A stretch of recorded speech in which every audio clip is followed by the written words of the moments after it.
The title of the show refers to a recurring narrative that's in all of the work, which I think of as a Frankenstein narrative. And it's like the fragmentation of body parts coming together to create a composite of a new organism. Sometimes in some works it's represented quite literally, and in other works it's represented in more abstract ways, like instead of a human body, I'm exploring it through the metaphor of the cinematic body and its elements as they are deconstructed and put together again.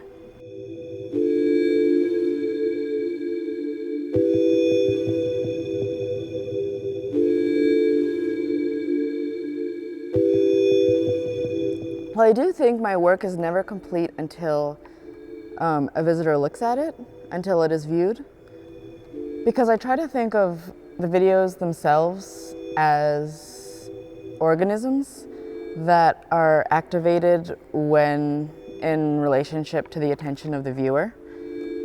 And they are layered in such a way that they change, like their narrative changes depending on what the viewer and all of the experiences and memories and contexts that they bring with them. It changes, they make different associations based on which layers they notice in which sequence.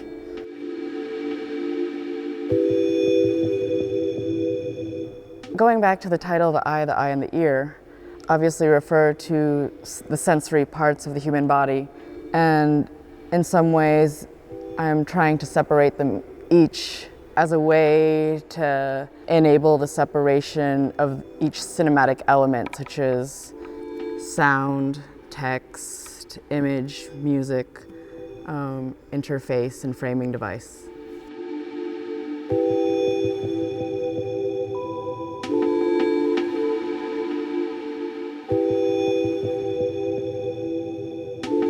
Video is a very slow, insular process. For me, it's the editing. And my video practice is rooted in the editing because I define them as composites. I don't know, I need a connection to the real world with physical materials and other people. Ceramics especially is, I have a lot of love for the medium because of its communal nature.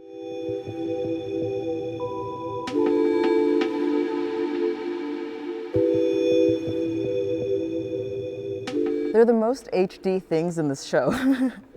And for me, it is like a break from the constraints of the pixel, while still, because I am a video artist at heart, and so video is the lens through which I see the world. All of the objects are narrative in nature and relate to projection and imagery. A lot of the ceramics are artifacts of technology that were built for image making. What I call the fake Alexa robots, or the calcified encasements for virtual assistants, the mollusk reference. Those are built to house technology. The ceramics and the seed paintings, which the seed I'm using as a metaphor for the pixel. It goes along with this imaginary scenario that I had where in a post-electric world, how do we reproduce images?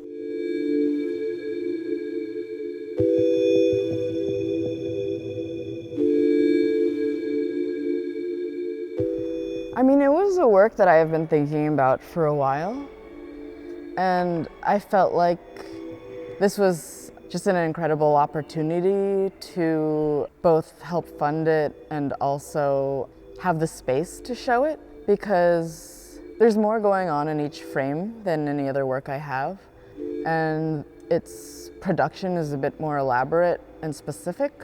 I filmed a lot of the scenes with this contraption that I made where I basically just sandwiched a projector between a camera and a tripod so that the projector contained all these media files that were sources of light and backdrops and different lighting scenarios that I could move along with the camera that filled the frame of the camera.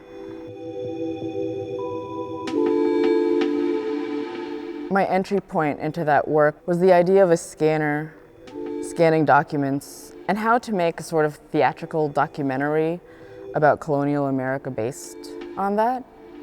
That was also really abstract and based on like the narrative of fragmentation, which is like the narrative of all of these works. It began with the concept of the scanner and the light of the scanner being the thread that held together all of these different images and actions and places.